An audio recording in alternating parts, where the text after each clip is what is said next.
Hazel, hey, congratulations for this film. You Are Not My Mother. Thank you. Hey, so tell us what initially attracted you to this project.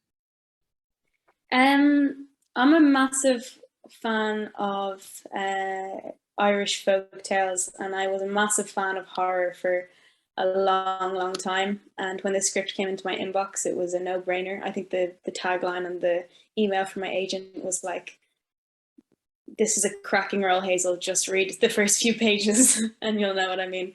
And so I started reading it, and I was in the perfect setting for it as well. At the time, I was in like an abandoned, or not an abandoned house, but I was house sitting for somebody. It was an empty house with a dog next to me and the fire going, and like creepy tunes playing from the horror films that I love, that I've like aspired to be in the future. Those types of films, like It Follows, and yeah, like The Wailing and those kinds of films. So I put on those soundtracks and I imagined myself as Char, and I was in love with the script. I couldn't put it down. I couldn't let it go. Like, Now, correct me if I'm wrong, but isn't this your first horror film? Yeah. Yeah. So what took so long, and why do you love this genre so much? It is. It's a great expression of the everyday fears that people have, being able to translate it onto screen and show people their fears in a tangible way, something they can like really actualize, but still keeping it a distance away from you so that they can like, so you can face your fears but not have to experience the consequences. Um, and I think it's really important to have good horror films as a part of your viewing experience um, as a cinema watcher and a cinema lover. I've always loved them, and I thought that they were like massively underappreciated. So a lot of horror films were like my favorite films of all time. And I think the reason it took so long was because I never got offered one until You Are Not My Mother came along, and Kate wanted me for the role, and I was just like, wow. I think the producer gave me a call after they offered me the role, and they were like, "We're so happy that you're coming on board. Like, a lot of people kind of aren't sure about genre films," and I was like, "What is there not to be sure about?" Yeah, and especially with this film, like I couldn't have picked a better script um, to go for like my first horror film. Yeah, it's not something that like I want to pursue. Like, I don't want to go down the avenue of soul horror film, but I'm like it massively influenced my life and my outlook, and I think it'll influence the way I take on roles in the future. So it's a really important part of my life, and I'm so glad I was able to experience it.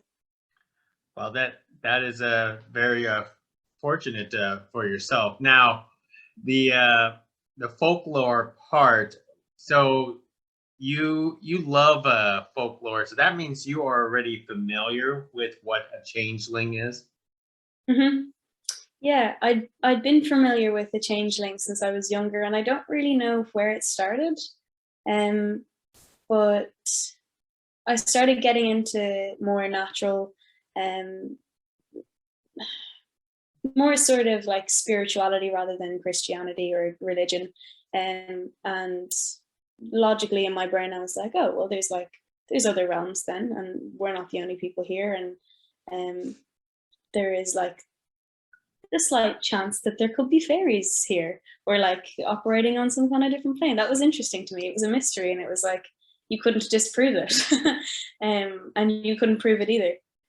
So that was really fun. And then I started reading a bit and watching YouTube videos and watching scary movies that would inform me, and yeah, show me different cultures and the folk tales from different cultures. And it was all just very exciting. And then I got a book in my letterbox from who I had no idea, and it said "A Deed Without a Name" as the title of the book, by Lee Morgan, and it was a book about like the occult, and it basically had all of it like had the bestiary, which is like all the different beasts that are allegedly roaming the globe on different planes, and it was a crazy book, and it told it to you in a way that was like, it was like fully real. So like it was immersing you in this world as if it was the world around you. It's nearly like a fact book. And I was like, where did this book come from? Because there was no note on it or anything. And months later, I was freaked out when this came into my door. But months later, I found out that it was actually Kate Dolan that had sent me that book and just never told me. So I was freaked out for months on end, thinking that I had like received a book from the gods. But yeah, in that I came across the changeling and all those different tales of the horrific things that had happened to people. And then I read You Are Not My Mother for the 5th time. And yeah, it all kind of fell into place. Wow, the 5th reading. Well, I read it like many, many, many times. There were so many little Easter eggs in the film that just each time you read it, there was something new. It was brilliant, yeah. When you say Easter eggs, you mean like there's just something new that you just discovered in the script? Yeah, and you'd relate it back. Like there is, I don't know if you've seen the film, but there is a scene where where Char and her mom are driving down the road and they come across a black horse. Yeah. And that black horse is immediately, when I read the script the first time, I was like, that's the puka. And there's no mention of it in the script. And I was like, I'm going to ask Kate about that. And I hadn't met Kate at this stage. So when I asked her about it, there were like loads of little things that I'd noted on the script. I was like, oh, this is this thing, and this is why this is happening, because of some past trauma relating to the river and river fairies and stuff. And I asked her all these questions. She's like, yeah, that's what all those are. Yeah, so it was. I think I'm going off on a tangent now. I forget what the actual question was, but yeah. I was just talking about the Easter eggs that you actually discovered, but now I'm going to have to pick up a bestiary book and try to figure out all these Easter eggs in the film. You should. It's fun. And actually, I've heard that every time, like, you watch the film the first time, and it's obviously a brilliant film, but I've heard the more you see You Are Not My Mother, the better it gets. That's what I've heard from my friends and people I know who've seen it more than once.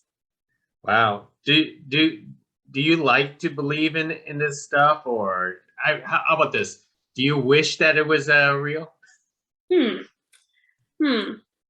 That's a very good question. I would have wished it was real at one stage. I had a very vivid imagination, and I still do. And yeah, I think the idea of it was very exciting. But as soon as you actually tap into the more like it could actually be real, it becomes really frightening. So I don't think I would like for it to be real. Yeah. I think I'll just leave it for the movies and the fairy tales. But the option is still open. Like, it's still exciting to think about the possibility, but the reality of it is not so exciting. Well, it's excellent. How did you get into the headspace of Char? Because this character in this film has very, very minimal dialogue. So it's all rest upon your acting talents here. Well, I carried this is going to sound very twee. I carried a little book around with me while I was traveling in kind of preparation for November when we started shooting.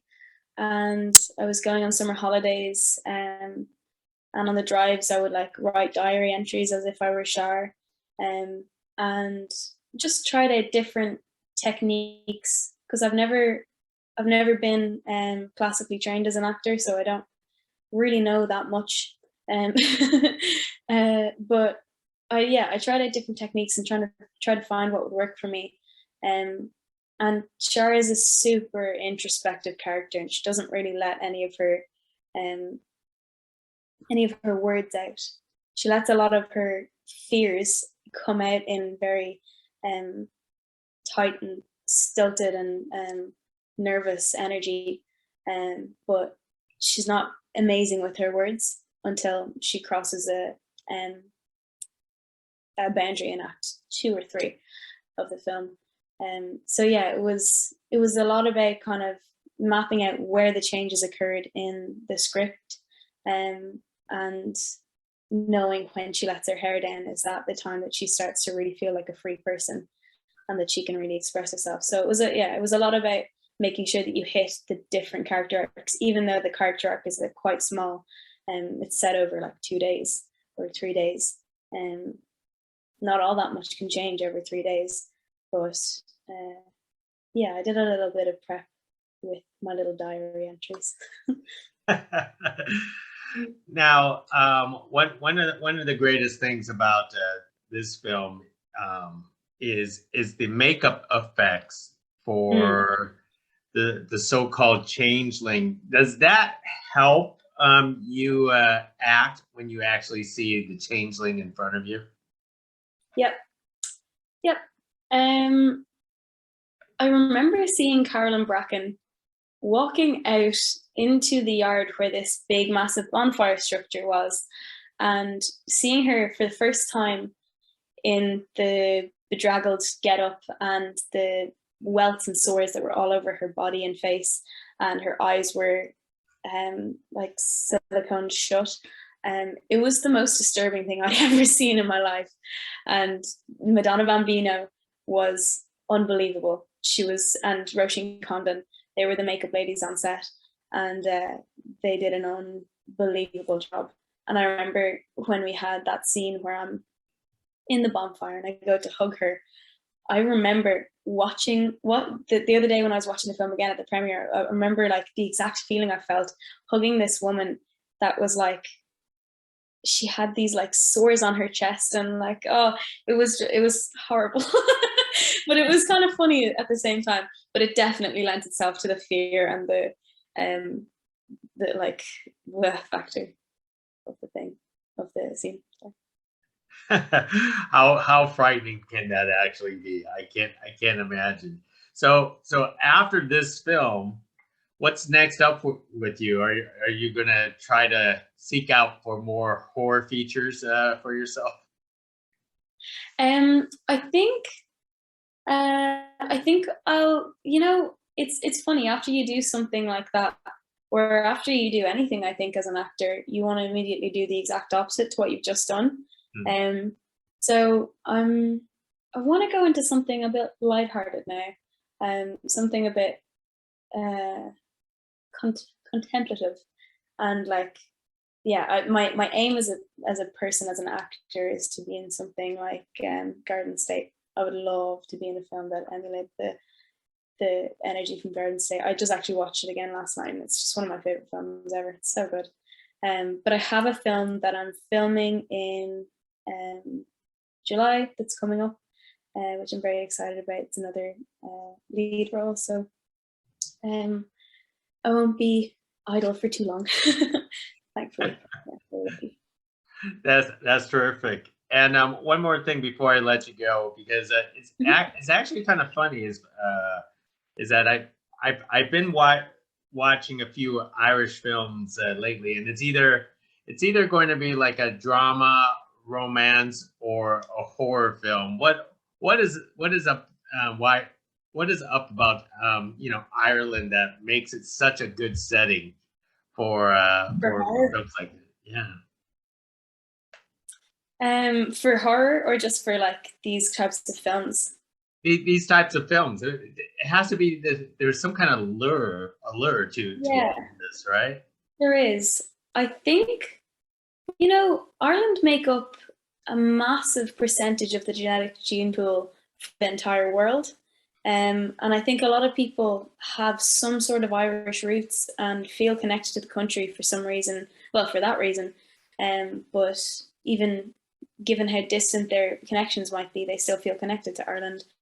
And I think because it's such a small country and it's producing such brilliant talents like Kate, people are noticing the films, and we're getting the films are being better funded, and there's schemes that are coming out that are helping minority filmmakers pave the way for themselves.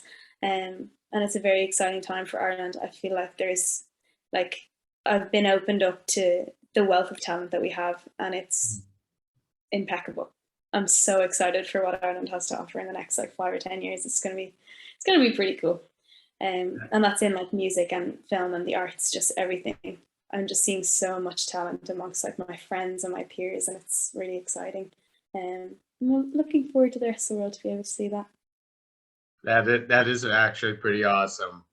Well, anyways, Hazel, thank you very much for this conversation. I want to wish you folks on the other side of the world happy St. Patrick's Day. I don't know if you guys celebrate that. We do in a different way. We go drinking a lot. Not drinking and meeting fairies. Who knows? But exactly. Thank you very much for. Thank you so much, Gig. Really appreciate it. Hopefully, we do this again. Yes, I'd love to. Thank you. Thank you.